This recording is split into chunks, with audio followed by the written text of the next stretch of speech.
రైతు సోదరులకు నమస్కారం. నా పేరు జానీ. అన్విక ఆర్గానిక్ కంపెనీలో సేల్స్ ఆఫీసర్ వర్క్ చేస్తున్నాను.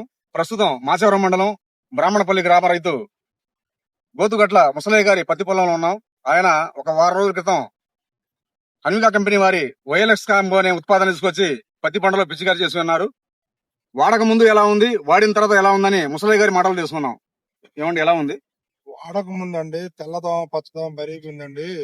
చెట్టు కూడా మెద్దనం లేదు. కొట్టాక తెల్లదోమ పచ్చదోమ రెండు పోయి చెట్టు కూడా మెద్దనం బాగా వచ్చిందండి. క్వాలిటీ బాగానే ఉంది. చేను కొట్టుకోవచ్చు అండి ఎవరైనా ఇది మటుకి. మిగతా రైతు సోదరులు వాడుకోవచ్చు, మీరు సలహా ఇవ్వగలరా? వాడుకోవచ్చు అండి.